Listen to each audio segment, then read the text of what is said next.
자, 강의 시작하겠습니다. 성부와 성자와 성령의 이름으로. 조신님, 오늘 요한복음 22 강의를 시작합니다.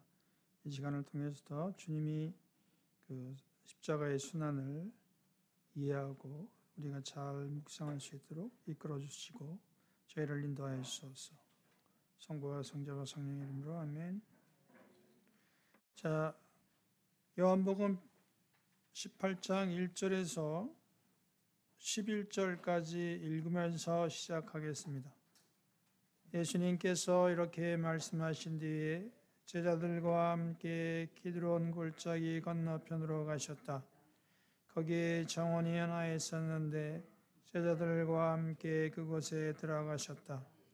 예수님께서 제자들과 함께 여러분 거기에 모이셨기 때문이네. 그분을 팔아넘길 유다도 그것을 알고 있었다. 그래서 유다는 군대와 함께 수석 사제들과 바리사이들이 보낸 성전 경비병들을 데리고 그리로 갔다. 그들은 등불과 횃불과 무기를 들고 있었다. 예수님께서는 당신께 닥쳐오는 모든 일을 아시고 앞으로 나서시며 그들에게 누구를 찾느냐 하고 물으셨다. 그들이 나자렛 사람 예수여 하고 대답하자 예수님께서 그들에게 나다 하고 말씀하셨다. 예수님을 팔아넘길 유다도 그들과 함께 서 있었다. 예수님께서 나다 하실 때 그들은 뒷걸음치다가 땅에 넘어졌다. 예수님께서 다시 그들에게 누구를 찾느냐 하고 물으시니 그들이 나자렛 사람 예수여 하고 대답하였다. 예수님께서 말씀하셨다. 나다 하지 않았느냐? 이 사람들은 가게 내버려 두어라. 이는 아버지께서 저에게 주신 사람들 가운데 하나도 잃지 않으셨다. 하고 당신께서 전에 말씀이 이루어지게 하려는 것이었다. 그때 시몬 베드로가 가지고 있던 칼을 뽑아 대사제의 종을 내리쳐 오른쪽 귀를 잘라버렸다. 그 종의 이름은 말코스였다. 그러자 예수님께서 베드로에게 이르셨다. 그 칼을 칼집에 꽂아라. 아버지께서 나에게 주신 이 잔을 내가 마셔야 하지 않겠느냐. 오늘은 지금 마지막에 예수님께서 아버지께서 나에게 주신 이 잔을 내가 마셔야 하지 않겠느냐. 이 순환에 임하는 예수님의 자세를 오늘 보게 됩니다. 그렇다면 요한복음에서 예수님이 옷을 입고 계시는데 요한복음은 옷을 바꿔 입는 이야기가 없습니다. 자주색 망토를 입은 채 십자가를 지고 골고타에 가셨음을 암시하고 있습니다. 요한은 이렇게 같은 방법으로 예수님의 순환 시작부터 마지막까지 임금님으로 십자가의 길을 걸어가셨음을 알려주고 있습니다. 요한복음이 예수님의 영광, 십자가의 길이 영광임을 알려주기 위해서입니다. 그래서 요한복음에서 가나의 혼인잔치에서 물이 포도주로 바뀌고 낮에 나자렛의 무덤에서 나자로를 부활시킨 그런 주님의 영광을 나타내기 위해서입니다. 이렇게 예수님이 이렇게 영광을 나타내는 장소는 여러 곳이 있었지만 가장 중요한 것은 예수님의 순환의 십자가의 장소가 완전히 예수님의 영광을 드러내는 그 장소이기 때문입니다. 그런데 공관복음은 예수님의 모든 주님으로서의 권한 행세는 부활 승천 이후에 보통 알려지고 있습니다. 공관복음에서는 군인들이 예수님의 머리에다가 가시관을 씌워서 자주색 망토를 입히면서 유다인의 왕 만세라면서 뺨을 치고 때렸다고 이렇게 되어 있습니다. 그렇게 자주색은 그 당시에 많은 황제들이 입는 표상이고 또 한국에서는 임금이 입는 옷이 금색 옷이잖아요. 그런데 유다의 왕이나 아니면 황제들이 입는 옷은 그 당시 자주색 망토를 입었다고. 그래서 유다인들이 그 임금이신 예수님을 조롱하기 위해서 저희 같은 색 망토를 입힌 것이다.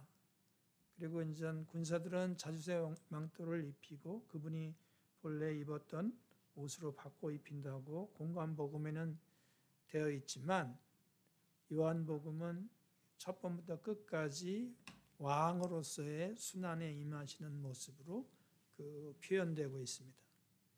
그래서 요한복음 12장 23절에서 24절과 17장 1절 2절에서 보면 때라는 게 있습니다. 우리 한번 요한복음 12장 23절에서 24절 한번 읽어볼까요?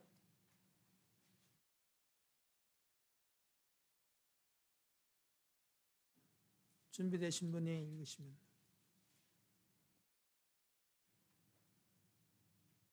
요한복음 12장 23절에서 24절.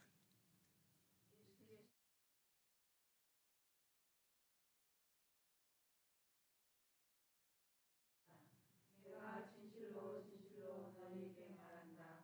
밀을 하나가 땅에 떨어져 죽지 않으면 한 알 그대로 남고 죽으면 많은 열매를 맺는다. 여기 곳까지. 여기서 때라는 게 그 마지막에 그 많은 열매를 맺는다는 것하고 연결이 되어 있습니다. 그 다음에 17장 1절에서 2절. 17장 1절에서 2절을 한번 읽어보시겠어요?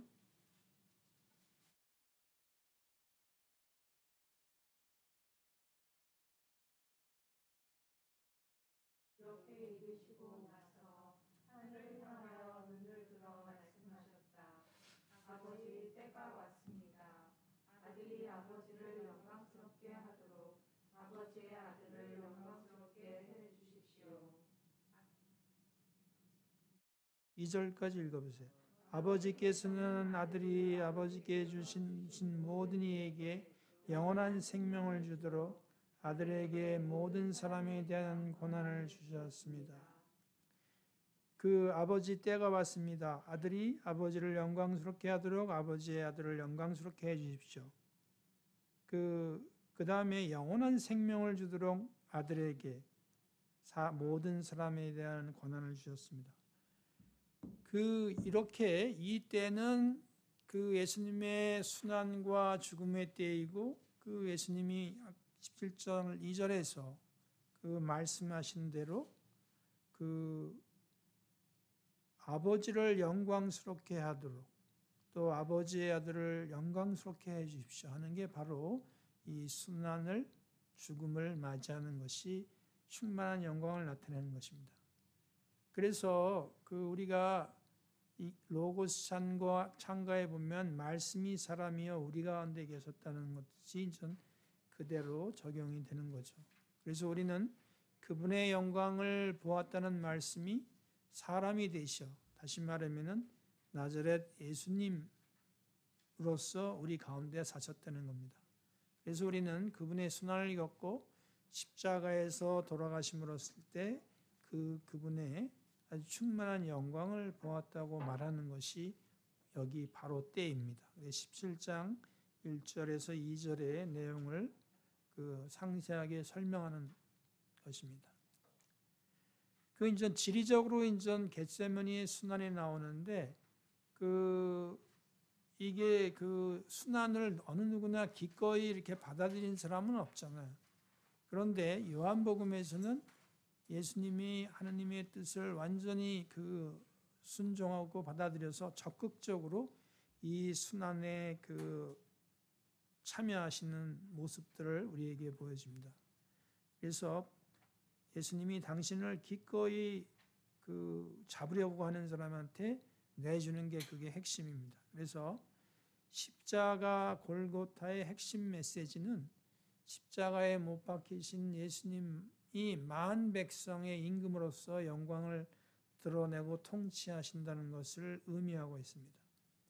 그런데 공관복음에서는 보통 괴로워하고 두려움에 찬 주님의 모습, 십자가에 못 박혀 처참한 모습들, 극심한 고통을 우리가 보게 되는데 이렇게 그 고통과 십자가의 처참함, 두려움, 괴로움을만 본다면은 그 복음이 전하는 것을 잊고 만다는 것이죠. 그래서 요한복음의 핵심은 이 순환에 기꺼이 동참하고 이 순환에 동참하는 것이 결국은 그 하느님의 영광을 드러내는, 그리고 또 세상을 통치하는 모습의 왕으로서의 모습을 우리에게 보여주는 것이라고 할 수 있습니다. 자, 그러면은 더 지명이 나오는데, 이 겟세마니라는 것은 기드온 골짜기 건너편. 이 사진을 보시면은 제가 그 성전 옆으로 보면은 오른쪽으로 기드온 골짜기라고 이렇게 쭉 내려오고, 우리 지난번에 실로암 못이라고 그랬죠. 여기 밑에까지가 몇 메타, 한 450m라 그랬나? 하여튼 기억에는 이렇게 내려가는 골짜기에 이제 우리 물 축성할 때 그 예식할 때 일로 내려간다 그러죠. 여기가 이제 실로암 못인데, 이 기드온 골짜기, 기드온이라는 것은 겨울철에 흐르는 그런 뜻이고, 이게 건길에서 3월과 4월에 골짜기가 말라 있습니다. 그래서 겟세마니는 기름 짜는 곳, 그 기름 짜는 곳이 여기 나오는 거 보면 올리브가 많이 나온다는 곳이죠. 기름 짠다는 것. 그래서 여기에 보면은 그 순환의 잔을 마시는 것이 아빠 하느님의 뜻이고, 그 잔을 마시지 않는 것이 예수님의 뜻이라는 것이 공관복음에 나오지만은, 요한복음은 이렇게 소극적으로 표현하는 게 아니라 적극적으로 공관복음을 표현하고 있죠. 왕으로 될 수 있는 것이 바로 순환에 적극적으로 참여해서 십자가의 승리를 얻어내는 것이기 때문에, 소위 말하면은 십자가의 죽음은 대관식과 비슷한 구조로 요한복음은 생각하고 있습니다. 그래서 순환 사화를 주도하시는 예수님인데,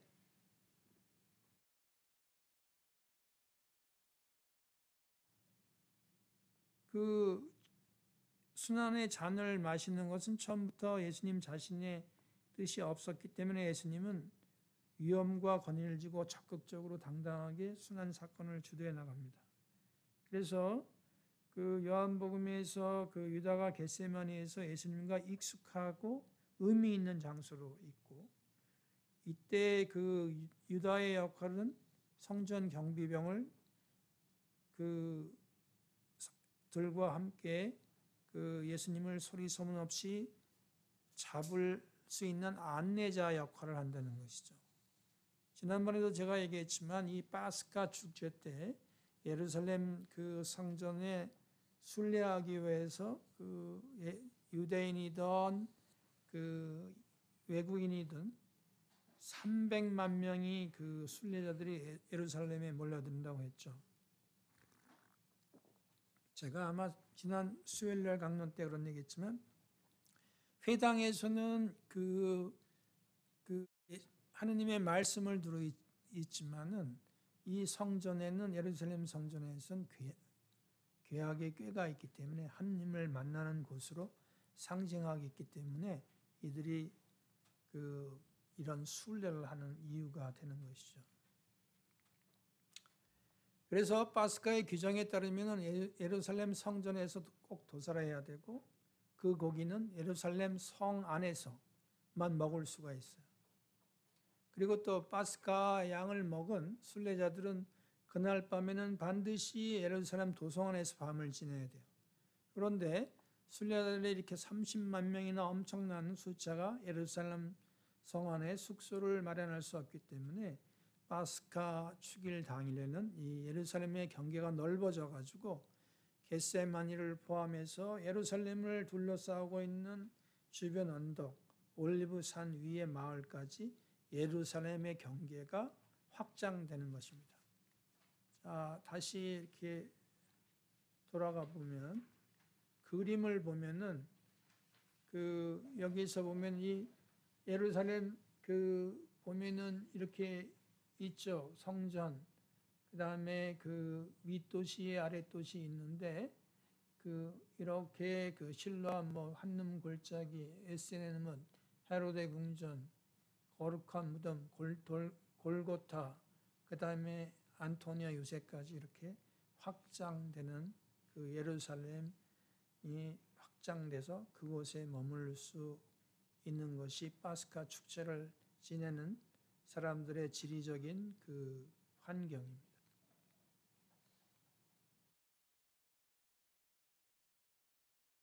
자, 그래서 이렇게 사람들이 북적북적 엄청나게 많은데 겟세마네에도 수많은 사람들이 있기 때문에 거기서 예수님을 찾아내서 잡아간다는 건 쉬운 일이 아니죠.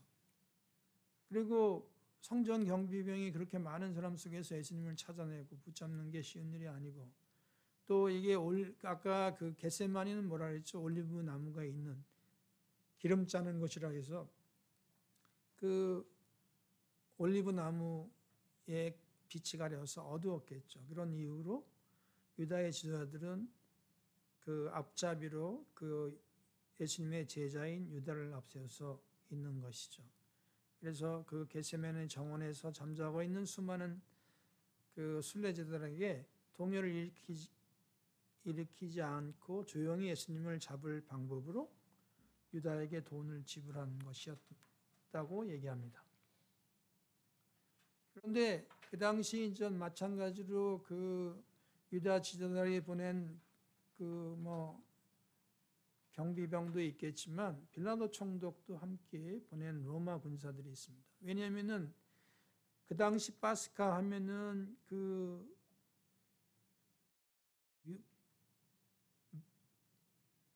치안을 담당하는 게 로마의 군대의 병사들인데, 이렇게 많은 사람들이 늘 파스카 축제나 유월절 일주일 동안, 파스카를 포함한 일주일 동안에 그 소요가 일어난다면 걷잡을 수 없이 이것을 소요를 진압하기가 어려운 것이죠.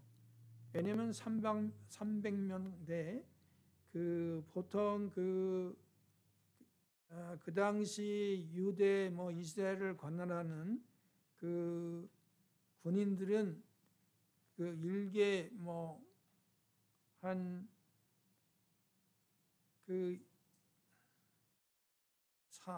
2,400명 정도의 군인들이 온 이스라엘을 담당 치안이나 어떤 여러 가지의 질서를 담당하는 그런 역할을 하기 때문에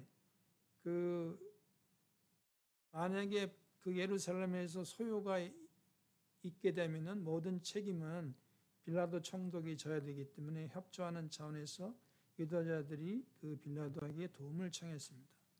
그리고 그 당시 예수님 당시 대사자에서는 로마 총독의 입맛에서 언제든지 이렇게 갈릴 수가 있습니다. 근데 그 당시 예루살렘에 치안을 하는 사람은 천인대장, 우리 성서에 많이 나온 로마의 최고 지휘관이죠. 로마의 예루살렘에 파견된 최고 지휘관이 천인대장으로 한 600명들을 지휘하는데, 주로 많이 군인들이 주둔할 곳은 가리사의 항구 도시에 거기에 총독이 살고, 지금 총독은 이럴 때 가장 사람들이 많이 모이고 좀 여러 가지의 문제가 있을 때 예루살렘에 거주하는 그런 식으로 치안과 어떤 통치를 합니다. 그래서 하여튼 그 당시만 해도 200명을 데리고 예수님을 잡으러 왔던 거죠. 그러면은 여기서 수석사제들과 바리사이들이 보낸 경비병들은, 이 사람들은 사실은 레이 지파에 있었어요. 주로 그래서 종교 훈련을 받은 사람인데, 성전에서 성전 제사를 돕는 게 주 임무였지만은 그 외에 예루살렘 성전의 질서나 치안을 담당하고 밤에 보초를 서는 것이 그들의 임무였습니다. 그런데 수석사제나 고위 성직자는 주로 사두가파였고, 그 대수장이 대사자였는데 이 재미난 것은 이들이 그 사두가이파는 어떻게 돼요? 그 부활 신앙이 없는 사람이고 그런데 그 바리사이들은 그 사실은 바리사이는 그 소위 말하면은 그 율법 학자라고 여기는 사람들인데 이 사람들은 그 당시 유다 공동체가 예수님 그 돌아가시고 AD 60년에 그 성전이 파괴되면서 유다 공동체를 이끌었던 사람들이 그 사두가이파인데 이들이 다 뿔뿔이 흩어졌어요. 왜냐면은 성전이 없으니까 자기가 먹고 살 곳이 없잖아요. 지난번에도 얘기했지만 왜 예수님이 성전 정화를 그렇게 부르짖었냐면 사두가이파의 대사제 그 안나스 같은 사람이 36년 성전을 유지하면서 1년에 버는 돈이 성전에서 거래된 돈이 1년에 한 200억 우리나라 돈으로. 그러니까 그 돈을 가지고 전부 다 어떻게 돼요? 로마에 그 상납을 하거나 자기들의 정권 유지 아니면 자기들의 그 대사제의 가족들을 유지하기 위해서 그렇게 성전에 그 아주 뭐라 그럴까요? 환전상과 그 뭐 아주 악덕 상인들이 판쳤던 것은 결국은 이들이 뒤에 있어서 그런 것들을 조장하기 때문에 거기서 나오는 모든 수익을 자기들이 착복한 거죠. 또한 그 총독에게 자기의 권력을 유지하기 위해서 상납도 하고 등등 그런 이유 때문에 있었는데 성전이 없어졌으니까 이 사람들이 뿔뿔이 흩어질 수밖에 없죠. 그러니까 남아있던 율법학자들, 사두가이파 이런 사람들이 백성들의 실질적인 지도자가 되어버린 거죠. 제가 역사적인 얘기를 더 첨가해서 했습니다. 그래서 이 바리사이들은 예루살렘 성전이 무너진 것은 유대인이 율법을 지키지 않았기 때문에 그 율법을 철저하게 지키기를 요구했고 율법의 정신을 흐리거나 이단적인 견해가 있을 때는 단죄를 한 겁니다.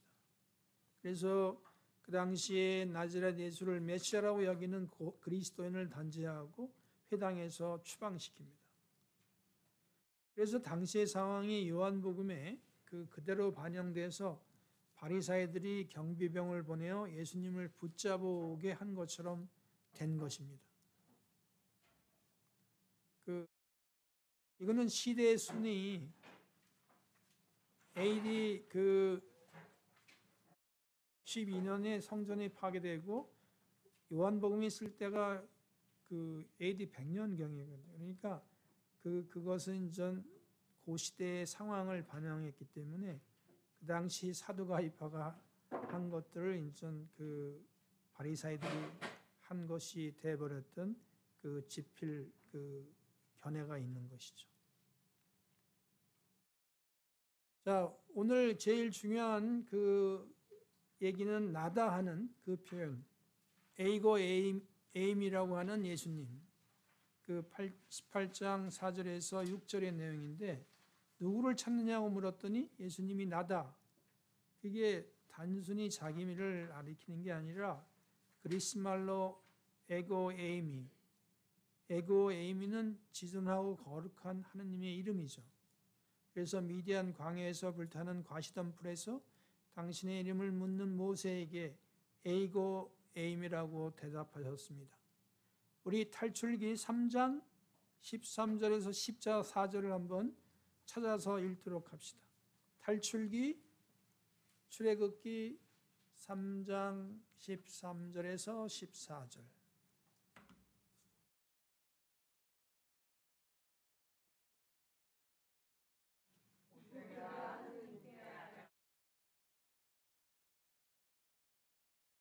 너희 조상들의 하느님께서 나를 너희에게 보내셨다 하고 말하면 그 이름이 무엇이요 하고 물을 터인데 제가 그들에게 무엇이라고 대답해야 하겠습니까? 하느님께서 모세에게 나는 있는 나다 하고 이어서 말씀하셨다.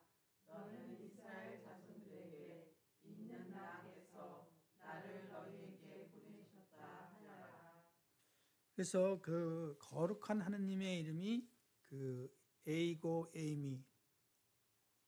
그래서 성전 경비병하고 로마 군사들에게 대답하신 에이고 에이미는 내가 바로 하느님이다 그러니까 이 말에 신의 존재에 압도돼서 깜짝 놀라는 거죠.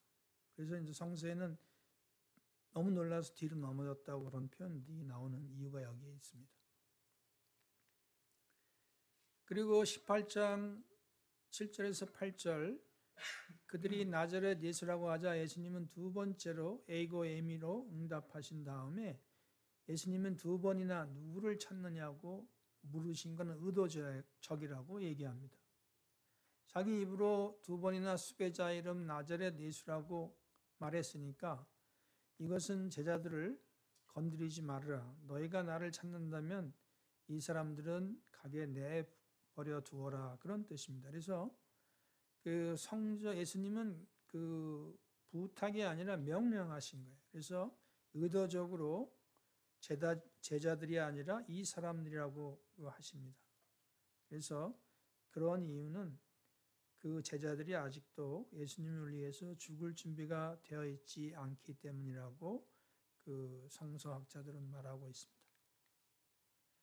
자, 그래서 18장 9절에 그 순환 사울은 이걸 기점으로서 그 여러 번에 걸쳐 말씀을 하십니다. 이는 당신이 어떻게 죽음을 당한 건가를 가르치려고 하신 말씀이 이루어진 것이라고 그렇게 얘기하고 또 말씀의 성취는 공생활에 하신 말씀이 십자가 순환으로 성취되고 또 하나는 구약의 하느님의 말씀이 십자가 순환으로 성취된다고 얘기합니다.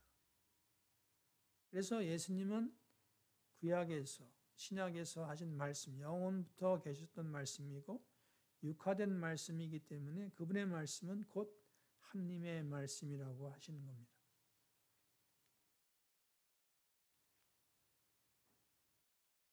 그 뒤에 우리가 안 읽었지만은 이 베드로의 잘못된 행동이 나옵니다.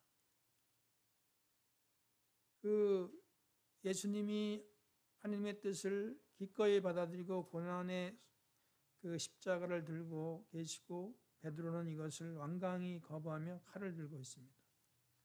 그 여기서 어쩌면은 베드로는 스승이신 예수님을 보호하기 위한 행동이긴 하나 문제는 3년 동안 예수님을 옆에서 그렇게 따라다녔지만 여전히 자기 방식대로 생각하고 행동한 겁니다.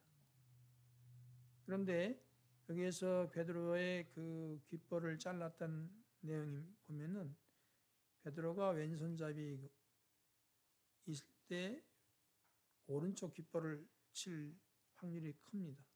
또는 오른손잡이라면 상대방의 뒤쪽에서 쳤을 겁니다. 중요한 것은 여기서 베드로가 어느 쪽에서 칼을 휘둘렀냐 그게 중요한 것이 아니라 베드로가 크게 잘못한 것은 예수님을 따른다고 하면서 여전히 자기의 뜻대로 자기 방식대로 행동했다는 것이 그 생각해 볼 점입니다. 그러면 여기서 이제 한나스는 누구인가? 왜 한나스가 이 한나스는 예수님을 심문하는 동안에 산헤드린 위원을 소집하기 위해서입니다.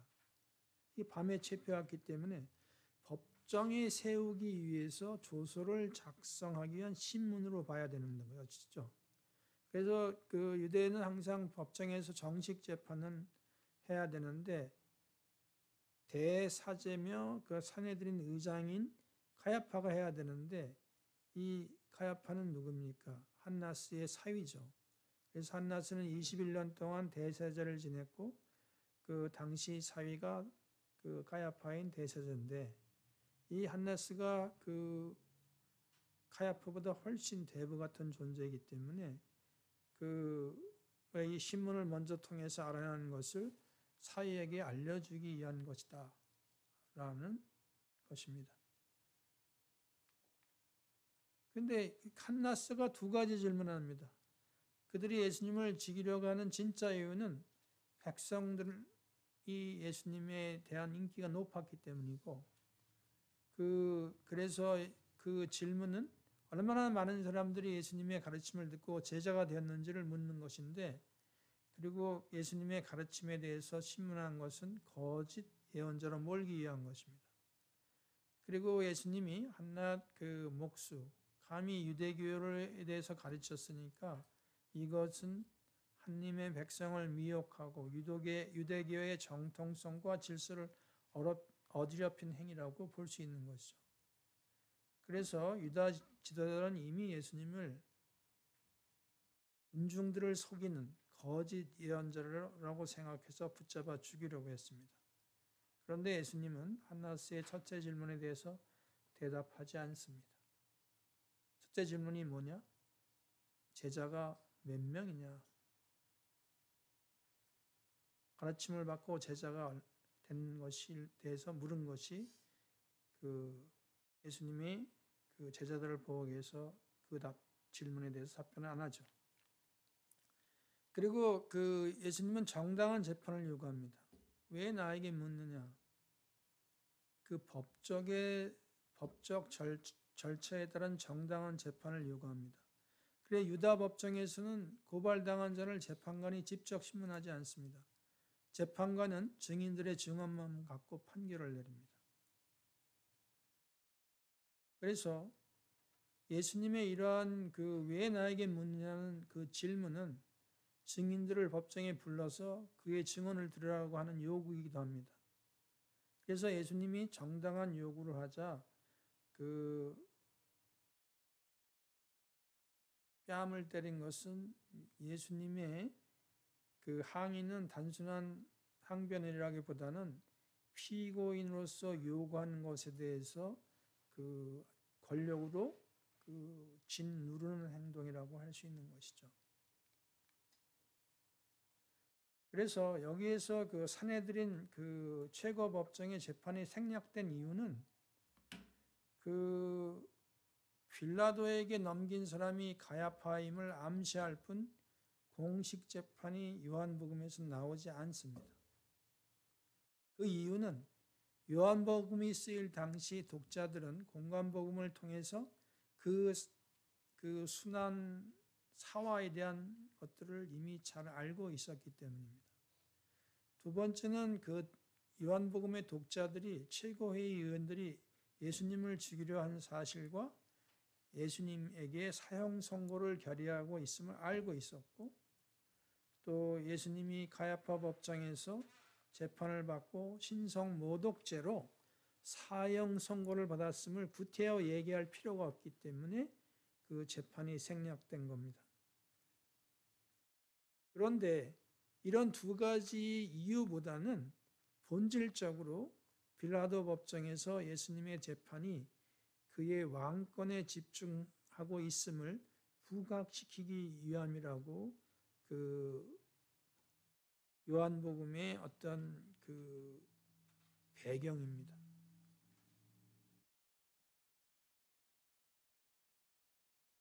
여기서 요한복음 18장 15절에서 16절에 다른 제도는 누구인가? 이 어부 출신인 사도 요한이 유다 땅 예루살렘 귀족 가문인 대사제와 친분을 어떻게 맺을 수 있는가에 궁금증이 있습니다. 근데 당시에 어부라고 해도 무조건 사회적인 지위가 낮고 가난하다고 볼 수가 없습니다. 우리가 마르코 복음을 보면은 요한의 아버지 제베데오는 배삭군을 둘 정도로 여유가 있는 사람입니다. 그래서 아마도 사도 요한의 아버지는 예루살렘 대사제의 집에 물고기를 납품했을 것이고, 그로 인해서 대사제 집안과 여러 하인들과 친분이 있을 거라고 가능성이 있습니다. 그렇다면 이렇게 물고기를 납품하는 이유에 대해서 우리가 좀 알 수 있는데, 당시의 주식이 민물고기였습니다.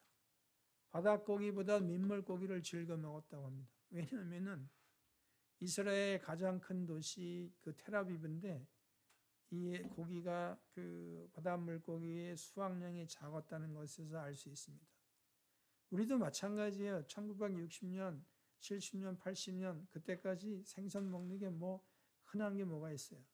고등어, 명태, 뭐 저 갈치, 또 뭐 명태 이것밖에 없어요.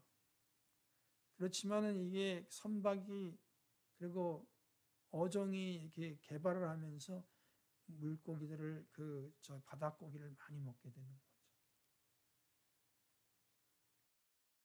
거죠. 그런 것이고 여기서 조금 전에 얘기했듯이 예수님의 제자들이 이렇게 잡혀갔을 때 예수님을 주변에서 있던 사람은 두 사람이죠. 베드로하고 요한. 근데 나머지 9 제자는 다 도망쳤는데 여기 성서 본문에서 예수님의 사랑하는 제자라고 하면 너무 속이 보이잖아요. 사도 요한인 걸. 그래서 다른 제자라고 썼다고 이야기합니다. 자, 베드로의 이제 첫 번째 배반이 18장 17절에서 18절을 나오는데 실제 초봄 날씨가 추웠습니다. 그래서 숯불을 피워놓은 겁니다. 예루살렘은 해발 800m에 있기 때문에 평지에 세워진 도시보다 상대적으로 춥습니다. 제가 4월달 경에 이스라엘 성지를 순례를 갔는데 밤이 되면 굉장히 추웠어요. 쌀쌀했어요.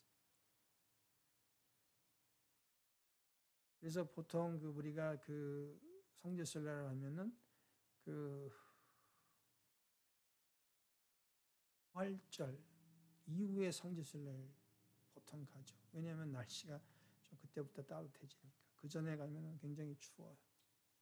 그래서 요한은 베드로가 숯불 곁에 주님을 3번 부인했고 다시 숯불 곁에서 부활하신 예수님을 3번 사랑한다고 고백했죠. 그래서 숯불 곁에서 배반도 하고 숯불 곁에서 다시금 베드로의 사도권을 회복시켜주고 직분을 다시 회복한 자리가 숯불입니다. 그래서 유다가 예수님을 잡으러 온 그들과 함께 서 있었는데 베드로도 숯불 근처에 있는 그들과 함께 서 있었다. 그럴 때 여기서 바로 예수님의 제자 직분이 떠난 것이죠. 숯불 옆에 서 있었으므로. 그래서 이후에 베드로는 2번이나 나는 아니오라고 말합니다. 그런데 어떻게 베드로는 자신이 예수님의 제자가 아니라고 말할 수 있을까? 이렇게 배신하는 것은 정말 우리 삶 안에도 한순간 잃어버리면 쉽게 바뀔 수 있다는 걸 얘기합니다.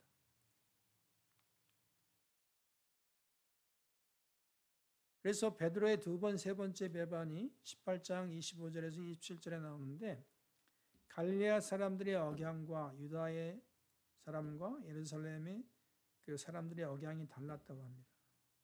그래서 종들과 경비병들이 당신도 저 사람의 제자 가운데 하나가 아닌가요? 하고 물은 것은 그렇지 않다는 대답을 전제로 한 질문이었는데 3번째 대사제의 종이 던진 질문은 그렇다는 대답을 전제로 한 질문입니다.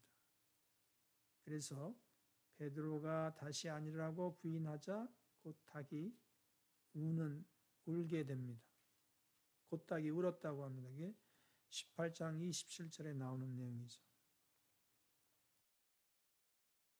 그래서 공관복음엔 이와 달리 베드로가 대사제의 종이 확신에 차서 단도직입적으로 묻자 너무 놀라고 두려워서 아주 강하게 저주와 맹세까지 하면서 예수님을 부정합니다.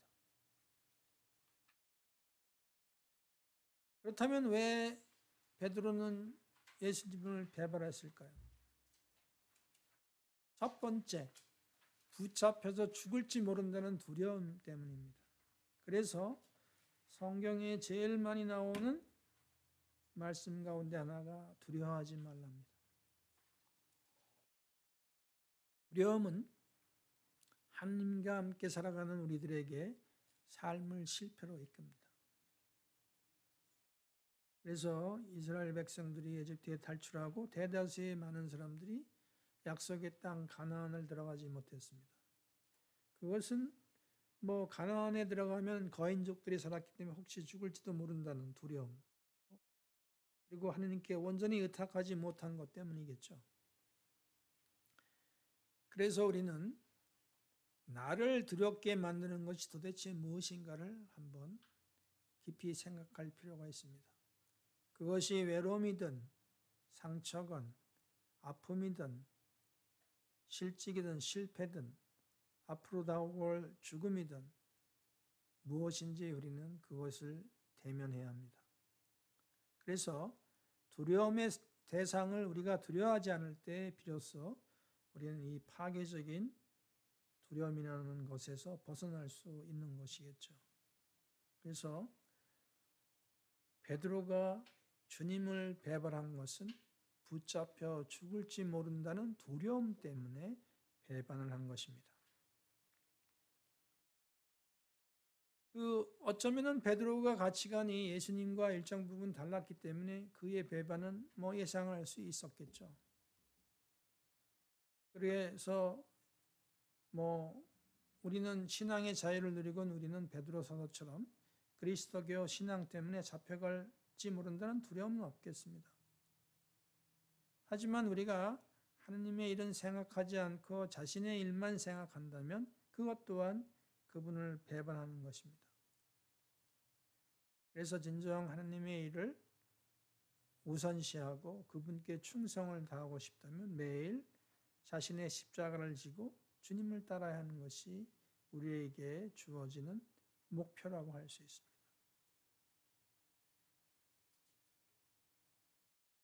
그래서 마치 그 궁수가 엉뚱한 표적을 향해 화술을 조준하고 있다면 그 활은 잘못된 표적으로 날아가는 게 뻔한 것이죠. 그래서 도덕경에는 천하의 큰 일도 반드시 작은 데서 시작된다는 것이죠. 그렇다면 모든 복음서에 베드로의 배반이 기록된 이유는 베드로가 예수님을 배반할 때 그 옆에 다른 제자가 하나도 없었죠. 그래서 베드로가 이런 배반을 고백하지 않았다면 누구도 그 예수님을 배반했다는 걸 알 수가 없습니다. 그런데도 불구하고 왜 이렇게 배반 사실을 솔직하게 기록한 것인가? 이유는 주님이 자비로운 용서를 강조하고 그분의 은총이 자신의 허물과 죄악을 뛰어넘는다는 것을 말하기 위해서, 그리고 또한 자기처럼 주님을 버리고 괴로워하는 사람들에게 주님의 자비와 용서를 전하기 위한 것입니다.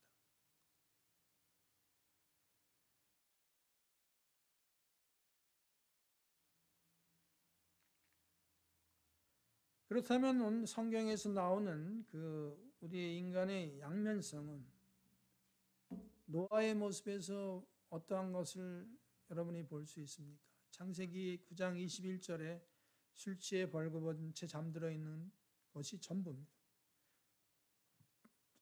성경은 노아의 취한 모습을 보여줌으로써 인간 본성의 양면성을 보여주는 거고, 인간은 누구나 이중적이며 주님의 자비와 은총에 의지 않고서는 아무도 생명의 길을 걸어갈 수 없다는 것입니다.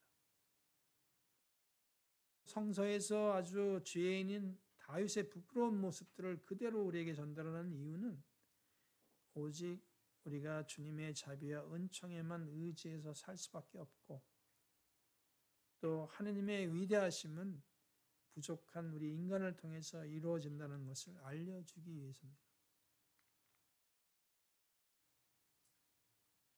자, 그러면은 이것 한번 제가 언제 강론 때 언급한 적이 있는데,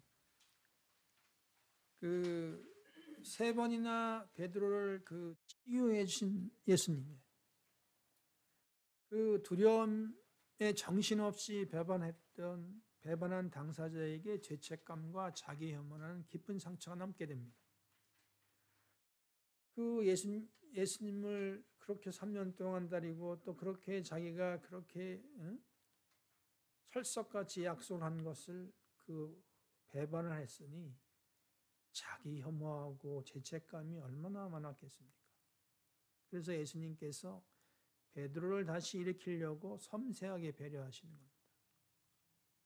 그래서 제유 만찬 때 베드로의 배반을 예고하면서 그를 위해서 기도도 해주셨고, 베드로가 저주와 맹세까지 하면서 예수님을 모른다고 잡아댄 순간에 자비로운 눈길을 그에게 보여주십니다. 그리고 두 번째는 부활 아침에 예수님의 무덤을 찾아갔을 때 빈 무덤을 지킨 천사에게 부활 메시지를 받습니다. 그 주님께서는 그 메시지를 통해서 베드로에게 위로해 주십니다. 천사가 따로 베드로를 언급한 것은 의도적인 것입니다. 세 번째는 그 갈릴레아 호숫가에서 일어난 일입니다. 그래서 베드로에게 세 번이나 요한의 아들 시몬아 너는 나를 사랑하느냐고 묻습니다. 그리고 내 어린 양을 돌보라고 명령하십니다. 그리고 나서 예수님 배반했던 해서 잃었던 사도직분과 수제자의 소명을 다시 회복시켜 줍니다. 그런데 베드로처럼 현세의 욕심을 채우며 우리가 세상 삶을 살아가고 어울리는 것 속에서 예수님을 배반할 수 있습니다. 그럴지라도 우리는 유다가 아니라 베드로처럼 뉘우쳐야 합니다.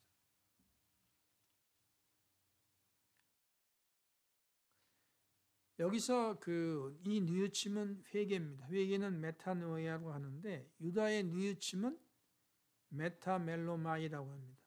이거는 자신의 악행이나 잘못에 대해서 유감스럽거나 후회하며 자신을 꾸짖고 단죄하는 뜻입니다. 그래서 이런 뉘우침은 자비와 용서를 바라면서 주님께 돌아가려는 회개가 아닙니다.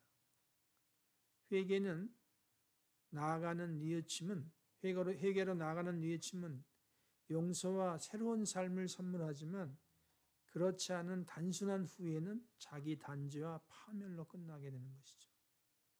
죄를 지은 인간이 주님과 단절하는 겁니다.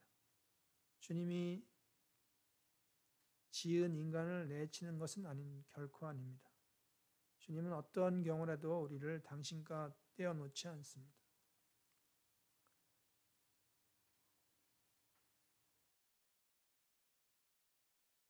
그래서 유다 법정에서 이제 빌라도 법정으로 가게 되는데 그 첫 번째 재판은 그 붙잡힌 날에 있었고 산헤드린에서는 예수님이 신성모독죄를 지었다고 사형 선고를 냅니다. 두 번째 아침에 열렸던 재판에서는 그 산헤드린 제명을 신성모독죄에서 로마에 항거하는 정치범으로 바꿉니다.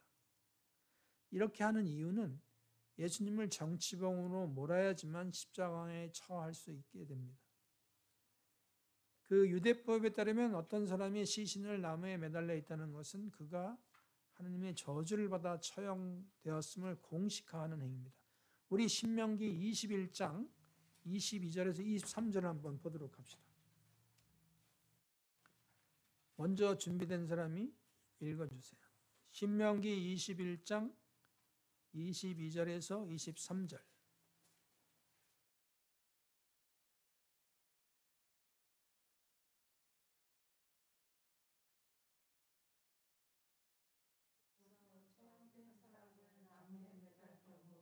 그 주검을 밤새도록 나무에 매달아 두어서는 안 된다.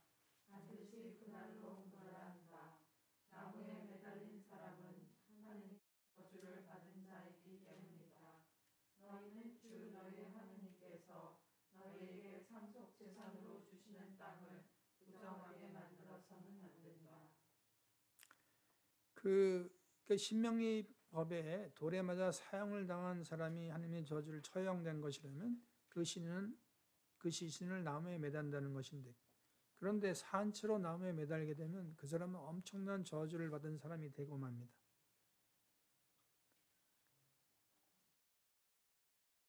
그래서 민중의 전폭적인 지지를 받고 예수님을 사내들인의 돌로 쳐서 죽여서 나무에 매달아 놓는다면 얼마나 많은 사람들이 예수님을 저주받은 자라고 생각할까.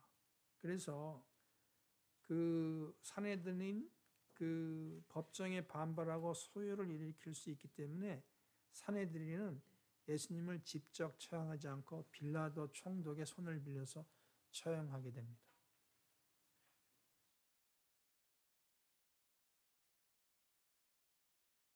오늘의 강의는 여기까지 하겠습니다. 다시 한번